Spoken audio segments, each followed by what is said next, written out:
Buenas tardes con todos. Mi nombre es Natalia Sánchez. Soy nutricionista de profesión y tengo un magíster en gestión de servicios de alimentación y nutrición. El tema de mi ponencia es la alimentación y el balance energético. A manera de introducción tenemos que en las poblaciones actuales se presenta un aumento en la prevalencia de sobrepeso y obesidad, tanto a nivel de jóvenes como en los adultos. Es así como la obesidad abdominal se relaciona estrechamente con la presencia del síndrome metabólico y del riesgo de enfermedad coronaria y por ende una muerte prematura. Actualmente se están analizando los mecanismos de regulación del balance energético y la relación que tiene con el desarrollo de la obesidad y cómo alteraciones en el sistema de regulación pueden favorecer el estado de obesidad central y la insulinoresistencia. Dentro de esta presentación se pretende examinar los sistemas energéticos y cómo el organismo los utiliza, evaluar cómo la alimentación puede afectar dicho balance energético y el mismo incidir sobre una de las condiciones patológicas crónicas de mayor prevalencia en la actualidad, como es la obesidad. El rol de la alimentación y su importancia para proporcionar y controlar la energía en el ser humano. Sin embargo, esta debe ser tratada desde diferentes ángulos y no resulta fácil explicar el proceso global de la nutrición sin detenerse primero en los fenómenos que permiten obtener la energía del exterior y su posterior utilización. La alimentación, como conocemos, es un acto elemental de supervivencia, ¿sí? de toda forma de vida, la cual tiene un papel fundamental, ya que de los alimentos ingeridos nosotros podemos obtener la energía y los materiales de las estructuras para los procesos de la síntesis celular. La energía que ofrecen estos nutrientes, esta es una energía química, la cual el organismo no es capaz de utilizarla como tal, para lo cual es necesario que ésta se transforme en una energía disponible. Durante la digestión son degradados y transformados los macronutrientes, como son las proteínas, las grasas y los hidratos de carbono. Después o posteriormente los mismos son absorbidos y una vez que llegan al torrente sanguíneo pueden ser utilizados como sustratos en el metabolismo celular donde se transforman en ATP o bien también son almacenados dentro de nuestro cuerpo. La homeostasis nutricional es un proceso que empieza con la ingesta, la digestión y la absorción de nutrientes en el tubo digestivo. También cobra un rol fundamental dentro del balance energético, ya que dentro de estos mecanismos se implica la regulación del apetito y la conducta nutricional a nivel del hipotálamo. Estos mecanismos representan un elemento crítico en la génesis de la obesidad, estableciendo una relación entre el papel de la regulación energética y el desarrollo de la obesidad. Previamente vamos a ver algunos conceptos claves que nos van a ayudar a entender de mejor manera el tema. Energía. La energía es el combustible que utiliza nuestro organismo para el desarrollo de todas nuestras funciones vitales. Si hablamos de la misma dentro del campo de la nutrición, se refiere a la manera en la que el cuerpo utiliza la energía localizada en las uniones químicas que se encuentran dentro de los alimentos que ingerimos. La unidad de medición de energía es la caloría.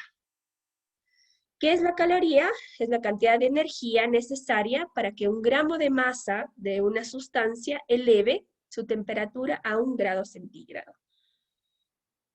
Esta es una constante característica de cada sustancia. Requerimientos energéticos. Representan la cantidad de energía proveniente de los alimentos necesaria para lograr un equilibrio en el balance energético y así poder mantener una constante masa corporal. La tasa metabólica es la cantidad de energía que se pierde o se gasta por unidad de tiempo. Fuentes de energía. El ser humano obtiene la energía que sea necesaria para poder desarrollar sus funciones vitales, sus actividades diarias, a partir de la energía química que se encuentra dentro de los alimentos, precisamente o más precisamente dentro de los macronutrientes, como son las proteínas, las grasas y los hidratos de carbono. Después, al proceso de digestión, esta energía química es convertida en energía mecánica o térmica. A pesar de que el alcohol no forma parte del sistema alimentario, pero es importante que lo tengamos en cuenta, ya que representa un aporte energético no menor, cuya magnitud debe ser considerada en personas que tienen una alta ingesta del mismo, ¿sí? Ya que este puede llegar a alterar el balance metabólico. Aquí tenemos los valores promedios de energía provenientes del metabolismo de los alimentos. Por ejemplo, los hidratos de carbono nos aportan 4 calorías por cada gramo. Las proteínas también nos aportan 4 calorías por cada gramo del mismo. La grasa, 9 calorías. Y el alcohol, como decíamos, es un valor no menor, nos aporta 7 calorías por cada gramo. Si nosotros llegamos a conocer cuál es la composición de cada alimento en términos de macronutrientes, estos valores se pueden utilizar para estimar su valor calórico. Por ejemplo, vamos a sacar el valor calórico de 100 centímetros cúbicos de leche parcialmente descremada, que contiene en promedio 5 gramos de hidratos de carbono, 3 gramos de proteína y 1.5 gramos de grasa. Entonces, no hacemos más que multiplicar, ¿no? Los 5 gramos de hidratos de carbono por las 4 calorías que nos aporta por cada gramo nos da 20 calorías. Proteínas. Los 3 gramos por las 4 calorías por cada gramo nos da 12. Grasa, 1.5 gramos por las 9 calorías que nos aporta por cada gramo de grasa, 13.5. Sumamos y el total obtenemos que los 100 centímetros cúbicos de leche parcialmente descremada contienen 53.5 calorías. Aquí tenemos una imagen que nos explica, ¿no?, de dónde procede la energía que ingresa al organismo. Tenemos los macronutrientes, los hidratos de carbono son el primer escalón en el suministro de energía. Cuando el consumo de los hidratos de carbono excede los requerimientos, estos se llegan a almacenar o se convierten en grasa dentro de nuestro cuerpo. En ausencia de hidratos de carbono o con niveles mucho más bajos, las grasas son movilizadas, siendo estas utilizadas para la producción de energía y no son almacenadas dentro de nuestro cuerpo. El metabolismo. Metabolismo es el conjunto de reacciones, tanto físicas como químicas, que se producen dentro de nuestro organismo y que permiten realizar las funciones vitales a los seres vivos. La transformación de los alimentos en energía y la formación de nuevos componentes, como hormonas y enzimas, son parte de los procesos metabólicos. El índice metabólico refleja la velocidad con la que el organismo utiliza esta energía. En el concepto de metabolismo incluyen 2 procesos metabólicos, como es el anabolismo y el catabolismo, que sin duda lo hemos escuchado varias veces. ¿A qué se refiere el anabolismo? Este es el proceso de formación o metabolismo constructivo, por el medio del cual se sintetizan los tejidos a partir de los nutrientes básicos. Para una persona, esto puede significar que aumente la masa muscular debido a un entrenamiento, ya que el anabolismo necesita energía.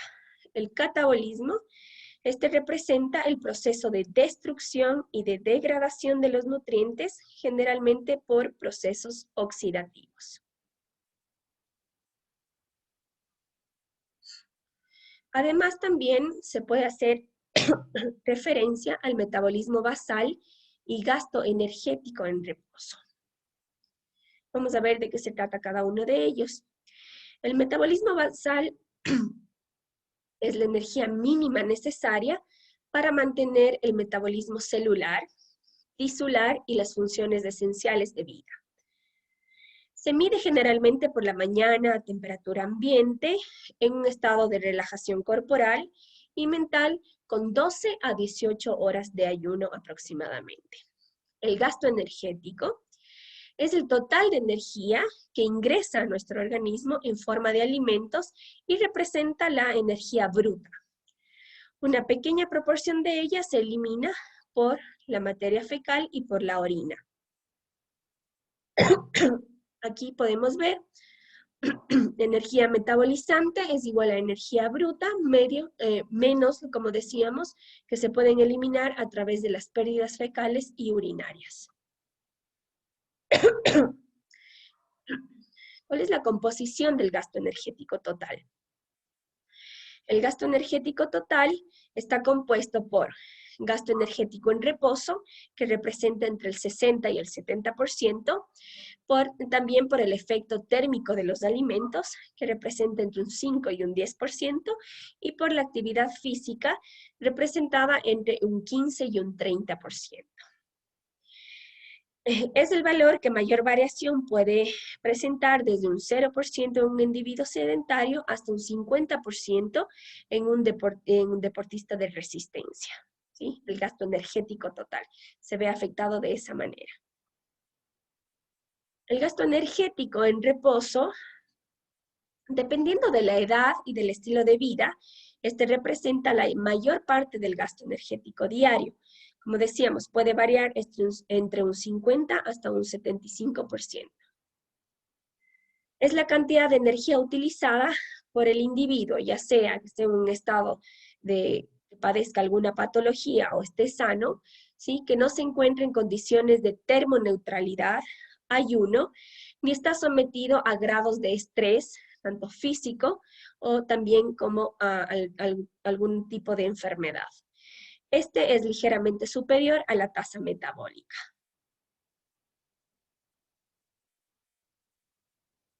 El gasto energético en reposo es la suma del gasto del sueño y del costo al despertar. Representa, por lo tanto, el gasto basal del individuo durante el día sin el agregado de la alimentación ni la actividad física. Como podemos ver en este cuadro, el gasto energético aproximado de los órganos en los adultos mayores, ¿no? El hígado representa un 29%, cerebro 19%, músculo esquelético, corazón, riñón, ¿sí? Y lo que resta hasta un 17%. Este es el gasto energético aproximado de los órganos en humanos adultos. Ahora podemos ver cuáles son los factores que llegan a influir el gasto energético en reposo. Tenemos que hay varios factores que pueden llegar a influir, como es la edad, el sexo, la composición corporal. En las mujeres también puede ser el ciclo menstrual, un estado fisiológico de embarazo y lactancia, hipertermia, situaciones emocionales y también las hormonas tiroides. Para hablar un poquito de ello tenemos que, por ejemplo, en la edad. En las edades tempranas es mayor el gasto energético en reposo, dado que la demanda anabólica es superior y existe una gran intensidad de reacciones celulares y rápida síntesis. Después, el gasto energético en reposo empieza a declinar significativamente ya con la edad. Hay varios estudios que estiman una caída del metabolismo del 1 al 2% por cada década, en relación con la disminución de la masa celular activa. También si hablamos del género, por ejemplo, podemos decir que a partir de los 10 años se aprecian pequeñas variaciones entre géneros, ya que las mujeres, nosotras poseemos morfológicamente un porcentaje mayor de grasa, ¿sí? En similares condiciones ponderales, y por tal motivo se precisa menor cantidad de energía que el hombre para desarrollar la misma actividad física. Esto quiere decir que el gasto energético en reposo es relevante, mayor de entre un 10 a un 15%, por ejemplo, en el hombre que en la mujer. Si hablamos de la composición corporal, también podemos decir que el metabolismo es mayor en la masa magra y visceral que en la masa grasa, debido a que la masa magra es metabólicamente más activa.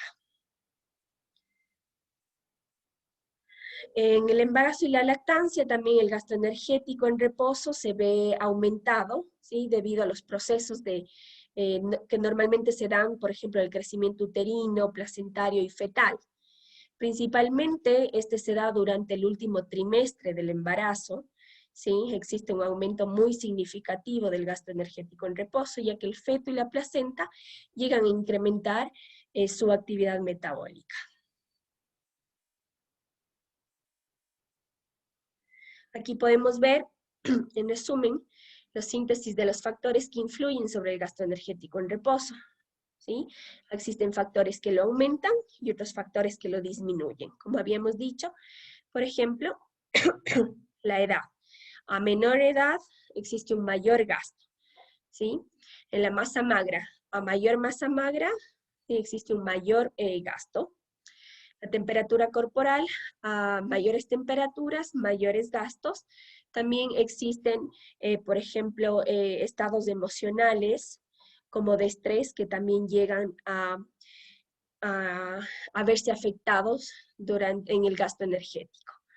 Tenemos género, edad, como habíamos dicho, entre el 1 al 2% por cada década, ¿sí? Que esto se ve que empieza a disminuir el gasto energético en reposo. En la menopausia pasa lo mismo y existe un predominio de la masa grasa. Ahora iremos al segundo componente, que es el efecto térmico de los alimentos. El efecto térmico de los alimentos representa el aumento del gasto energético por encima del gasto energético en reposo. Esta es la elevación que se produce normalmente 1 hora después de la ingesta de un alimento y puede ser incluso, puede durar hasta 4 horas posteriores. Es producto de la energía utilizada en la digestión, el transporte, el metabolismo y el depósito de nutrientes. Representa un 10% del gasto energético total. Existen estudios recientes que sugieren que el efecto térmico de los alimentos es superior después de las ingestas matutinas que de las comidas del mediodía o de la tarde, por lo cual es menos efectiva en las ingestas nocturnas, si es que queremos estimar el efecto térmico de los alimentos. El aumento del gasto energético es producido por los nutrientes y esto está en relación con la cantidad de energía, ¿sí? O la cantidad de calorías que nosotros ingerimos, el tiempo transcurrido desde la última ingesta, el estado nutricional, la existencia de alguna patología, algún estado fisiopatológico, la composición de la dieta o el tipo de dieta que estemos consumiendo y la cantidad de macronutrientes y otros componentes que formen parte de nuestra alimentación. Aquí podemos ver el efecto térmico de los alimentos según el tipo de macronutriente. Las grasas, representado por un 3%, una alimentación mixta 10%, hidratos de carbono 10% y proteínas un 20%. Aquí nos explica que el efecto térmico de los alimentos representa el porcentaje de energía de un nutriente utilizado para digerirlo y absorberlo. Cuanto mayor sea el contenido calórico de estos alimentos, mayor será, obviamente, el efecto térmico de los mismos. Sin embargo, nosotros debemos saber que el tipo de macronutriente involucrado dentro de este aumento calórico, que sean las proteínas y los hidratos de carbono, estos llegan a aumentar significativamente el efecto térmico de los alimentos, mientras que el efecto de las grasas es mínimo. El consumo de alcohol también causa un efecto modesto, ¿sí? Del aumento del gasto energético en reposo.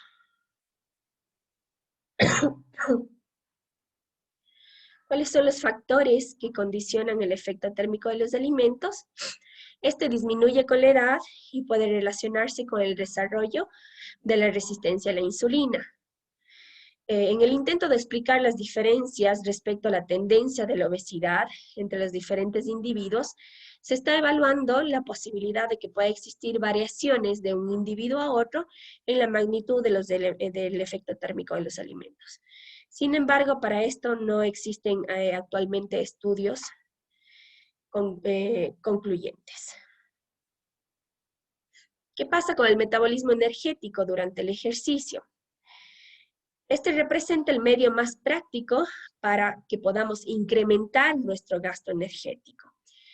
¿Sí? Como vemos aquí, la síntesis sería actividad física espontánea más una actividad física voluntaria, se da un metabolismo energético del ejercicio, el aumento del mismo. Cualquier actividad va a aumentar o a elevar la actividad metabólica por encima, obviamente, del gasto energético en reposo y, por lo tanto, aumentará nuestro gasto energético. El metabolismo energético en reposo, es el componente más variable del gasto energético total. Entonces, recuerden que cualquier tipo de actividad va a ayudar a elevar este componente, lo cual es muy necesario dentro de nuestras actividades.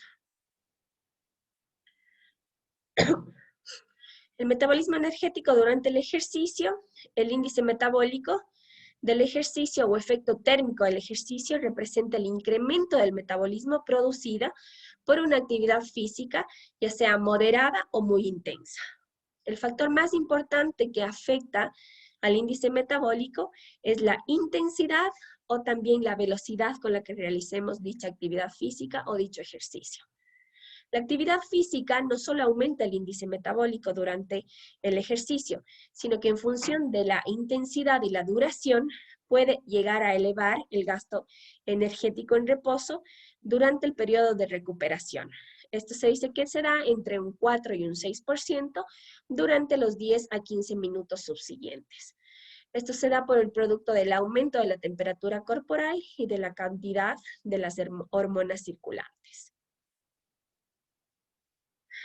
Hay métodos de laboratorio, muy importante, de laboratorio que nos ayudan a calcular la intensidad o el ritmo del consumo de energía del cuerpo en reposo durante la actividad.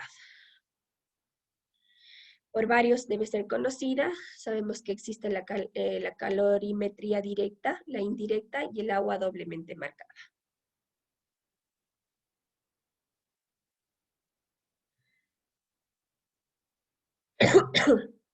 ¿De qué se trata?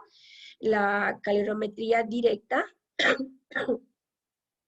Este proceso consiste en medir el calor producido en los procesos metabólicos de nuestro cuerpo. Es una cámara calorimétrica herméticamente aislada, podemos ver más o menos en la imagen, donde se introduce una persona durante un tiempo y se mide la cantidad de calor que despide el cuerpo, ya sea en reposo o en ejercicio. Las paredes, como podemos ver aquí, contienen algunas tuberías de cobre por donde pasa agua. Y debido a los cambios de calor que genera el cuerpo, la temperatura del agua se modifica y además cambia la temperatura del aire que entra y sale de la cámara al respirador. Este método proporciona una medición de la energía gastada en forma de calor. Este es altamente costoso y en la actualidad prácticamente no se utiliza. Se ha usado ampliamente en estudios con animales, pero muy raramente en el hombre. ¿Cuál sería una desventaja, no? Que sea muy cara. La calorimetría indirecta, en este caso la producción de calor no se mide en forma directa, por eso su nombre. Los productos de la oxidación biológica del cuerpo, el consumo de oxígeno y la producción de dióxido de carbono se miden en un periodo determinado con un espirómetro, como vamos a ver en la siguiente imagen. Por lo tanto, para este método son necesarios aparatos especiales como el espirómetro que habíamos dicho anteriormente y algunos aparatos o instrumentos que miden la composición del aire expirando durante el reposo de la persona. Las ventajas es que tiene un bajo costo de equipamiento y el sujeto puede estar en reposo, acostado o realizando actividad. El tercer mecanismo es el agua doblemente marcada. Durante este método permite la medición del gasto energético en reposo de 24 horas, determinando con precisión cuáles son los requerimientos energéticos que tiene o que necesita esa persona cuando está realizando su actividad diaria normal. Hoy es considerado como el gold estándar para la medición del gasto energético total en condiciones de vida libre. Por cuestiones económicas no se utiliza. ¿Cómo consiste este proceso? Esta técnica consiste en la administración de una dosis oral conocida de agua marcada con isótopos estables tanto de oxígeno como de hidrógeno. Posterior a la cual se toman muestras, ya sea de plasma, de orina o de saliva, en las que se determina la concentración de dichos isótopos y se calculan las curvas, ¿sí?, de velocidad de eliminación de los mismos. ¿Cuáles serían las ventajas? Que es un proceso no invasivo, no obstructivo, que se puede ser utilizado en mujeres embarazadas, niños y ancianos. Las mediciones se realizan por largos periodos de tiempo y bajo condiciones independientes. Desventajas es que está sujeta a disponibilidad y costo del oxígeno, depende de la espectrometría de masas y la proporción de isótopos y no es adecuado para estudios epidemiológicos. Ahora veremos cuál es el proceso para poder calcular el gasto energético total. Primero, como debemos hacer, realizar la evaluación antropométrica de nuestro paciente o del individuo, ¿sí?, donde se registrarán adecuadamente el peso y la talla. El peso en kilogramos y la talla en centímetros. Posteriormente, determinamos el gasto energético basal, para lo cual se pueden utilizar unas ecuaciones que son ya normativas en manera internacional, ¿sí? Después restamos 0.1 kilocalorías por cada kilogramo de peso por hora de sueño y finalmente agregamos aumento de la actividad física, para lo cual se podrán utilizar los datos que se prescriben en la tabla número 2. Aquí vemos algunas de las ecuaciones, ¿no?, para el cálculo del requerimiento energético basal. Tenemos tanto en hombres como en mujeres, ¿sí? La fórmula de Harris-Benedict, solo tenemos que reemplazar todos los datos que se encuentran aquí. Cuando dice P es el peso en kilogramos, la T es la talla en centímetros y E es la edad del individuo en años o del paciente. Tenemos también la fórmula de Mifflin y otros métodos que son dados por la FAO y la OMS. Entonces, podemos calcular de cualquiera de estas maneras, ¿sí?, para poder nosotros saber cuál es el requerimiento energético basal de cada individuo. Es por eso que los nutricionistas hacemos todo de manera individual. El mismo plan de alimentación no sirve para cualquier persona, ¿sí? Y ¿por qué? Porque el requerimiento nutricional que tiene una persona no es la misma que va a tener otra. Entonces, por eso todo es de manera muy personal e individualizado. Aquí tenemos la clasificación de las actividades. O sea, debemos nosotros multiplicar el dato que sacamos anteriormente, aplicando estas ecuaciones. Finalmente, multiplicamos por la actividad o el factor de actividad física que tiene el individuo.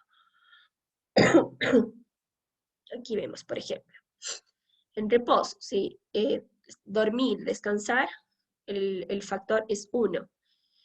Una actividad física leve o ligera, como actividades en posición sentada o de pie, ¿sí? Planchar, cocinar, 1.5, hasta ir a una actividad muy intensa o fuerte como jugar fútbol, básquet, subir escaleras, que se multiplicaría el factor por 7. Y así podemos nosotros hacer el cálculo del requerimiento energético basal para cada persona.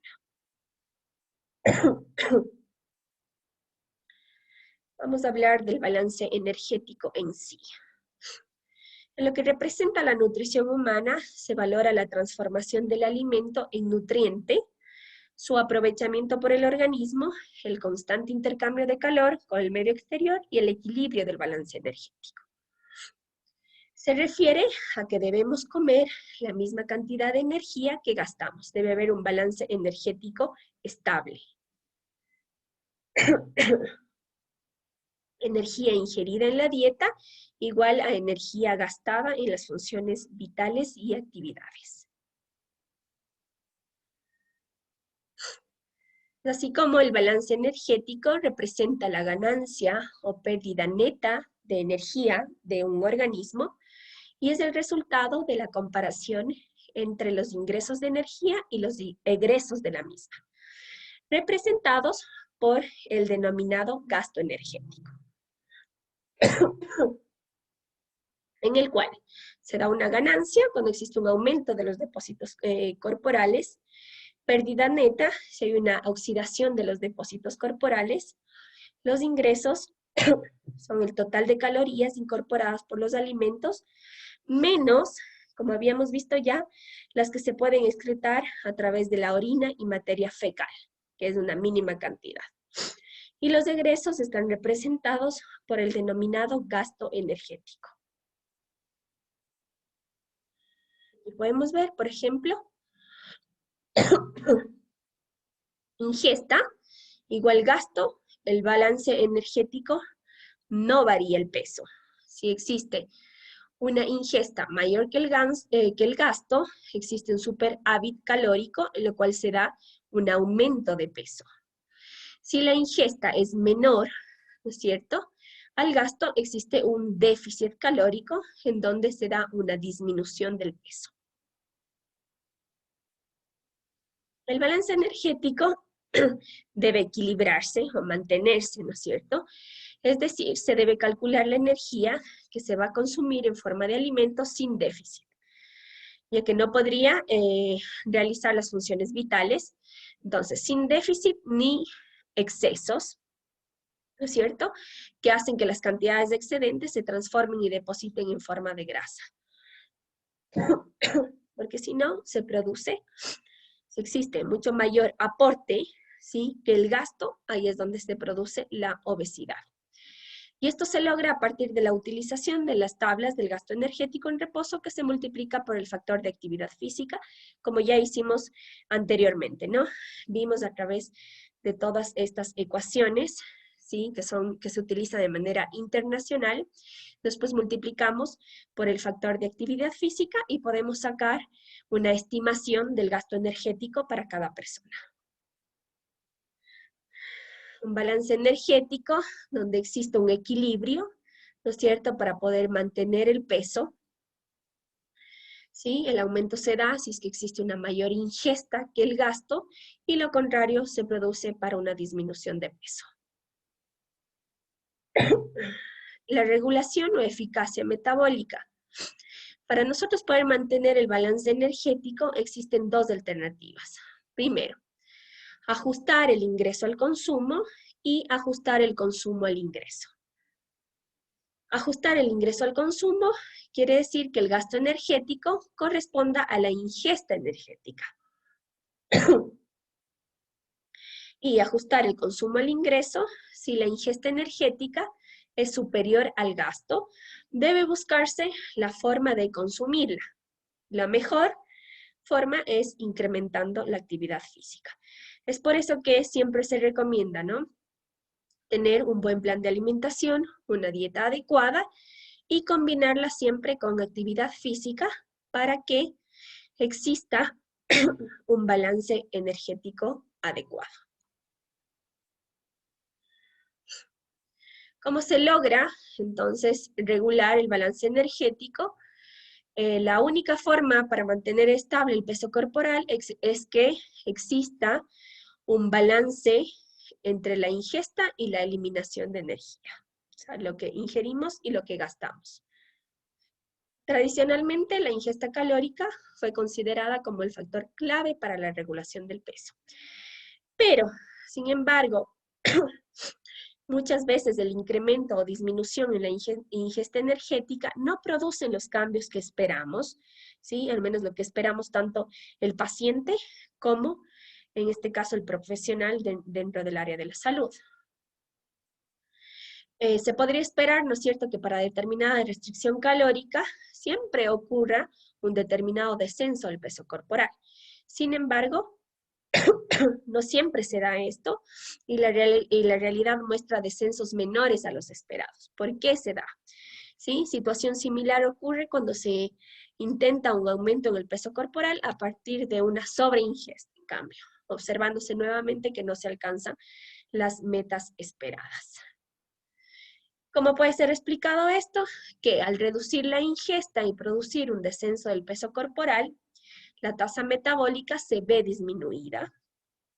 Por tal motivo, el descenso de peso comienza a ser cada vez menor e incluso se puede alcanzar la recuperación del peso inicial, ya que el gasto energético en reposo es más bajo.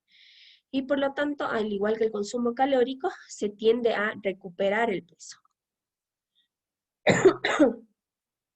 Aquí es cuando podríamos introducir en este contexto la expresión adaptación metabólica, que fue propuesta por la FAO y la OMS por ahí por el año 1985, para definir el proceso por el cual se alcanza un nuevo estado de equilibrio en respuesta a un cambio en el ingreso de alimentos y nutrientes. Dicha adaptación, aquí es la respuesta, ¿no? Dicha adaptación puede ser genética, metabólica, social o conductual. Gracias a la regulación del balance energético, aproximadamente entre el 60 al 70% de la población adulta es que logra mantener su peso con pequeñas oscilaciones durante periodos de una década, a pesar de que el consumo calórico supere ampliamente sus necesidades. Pero también existe un error entre el 1 al 2% en dicho balance que podría determinar un aumento de peso de 12 a 25 kilos dentro de este mismo lapso de tiempo, como habíamos dicho, dentro de una década. La ecuación del balance energético establece que el peso corporal se mantendrá constante siempre y cuando la ingesta calórica, ¿sí?, es igual al gasto calórico. Entonces, la ingesta calórica, que ya sabemos que es la energía química potencial de los alimentos que nosotros, o sea, que se encuentran dentro de los alimentos que ingerimos a diario. Y el gasto calórico, que es la energía gastada durante el transcurso del día a través de las actividades que realizamos diariamente.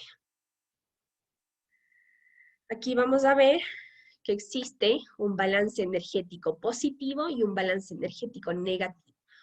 ¿Cuándo se da el mismo? El balance energético positivo se produce cuando se incorporan más calorías que las gastadas. Y como consecuencia de ello,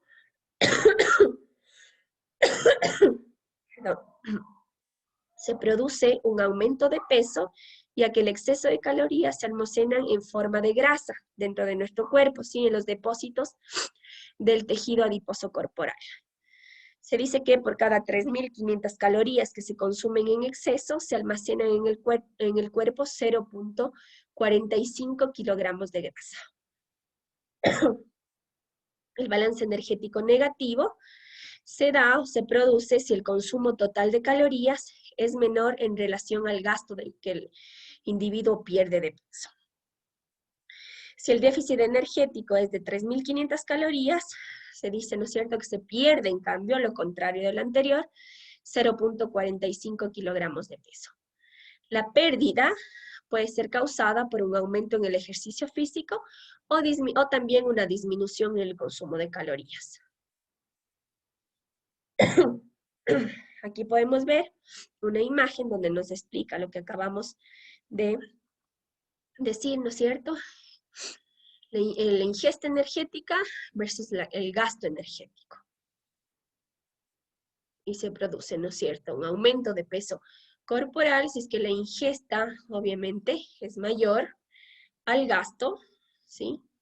O ingresos y egresos, pérdida de peso, lo contrario, y el mantenimiento de peso corporal cuando existe un equilibrio entre la ingesta y el gasto energético, entre el ingreso o los egresos. Aquí lo mismo, como se mantiene el peso, se pierde peso, y como se gana peso, obviamente si es que el consumo o el ingreso es mayor al gasto.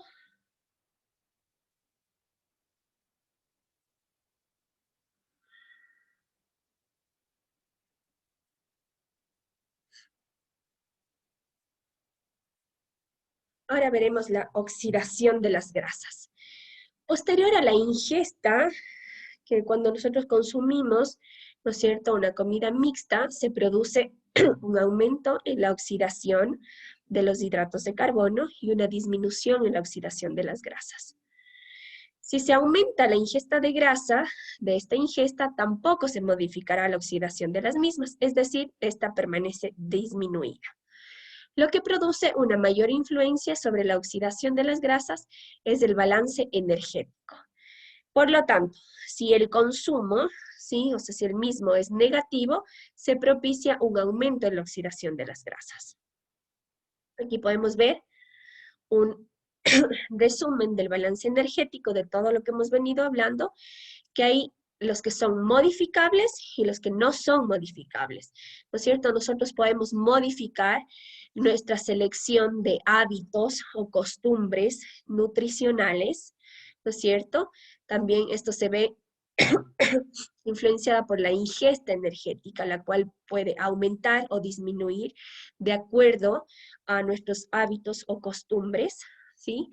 El gasto energético, sabemos que lo ideal es mantenerlo en equilibrio, tanto la ingesta como el gasto, el cual puede estar influenciado, puede aumentar por la actividad física que realicemos, ¿sí?, o la actividad diaria que tengamos, la cual también es modificable. Pero en el gasto energético basal tenemos el metabolismo, termogénesis, regulación del hipotálamo y el apetito, los cuales no podrían ser modificables. Entonces, debemos mantener una ingesta energética equilibrada, ¿sí?, con el gasto energético para evitar la obesidad, sobrepeso u obesidad. Como conclusiones sabemos que el balance energético debe estar en equilibrio para lograr mantener un peso estable. Y esto se da cuando las calorías ingeridas se aproximan a las calorías gastadas durante el transcurso de nuestro día. Sabemos que son múltiples los factores que pueden alterar dicho balance, ¿sí?, como los elementos hormonales, nerviosos, genéticos, que pueden condicionar el gasto energético en reposo, la edad, el género, la composición corporal, y por otro lado también tenemos los factores ambientales que están asociados al momento de realizar la ingesta de alimentos. Es importante o fundamental no aislar estos elementos a la hora de evaluar la conducta alimentaria, ya que un fraccionamiento alimentario inadecuado, una selección excesiva de grasas y la falta de actividad física también pueden ser condicionantes de nuestro balance energético. Actualmente existen investigaciones que consideran que todo aquello que lleve a un desequilibrio entre la ingesta de alimentos y el consumo de energía, con el balance energético positivo, puede contribuir como una de las causas de esta enfermedad crónica, como es la obesidad, estableciendo una asociación directa entre la ingesta y la obesidad. Como todos sabemos, la obesidad es una enfermedad crónica multifactorial como acabamos de decir, todos los factores que pueden influenciar en la misma, donde dichos elementos afectan el equilibrio de energía, por lo cual la modificación en la conducta para reducir la ingesta de alimentos y la actividad física para aumentar el gasto energético desempeñan un rol fundamental para realizar un manejo efectivo de esta condición.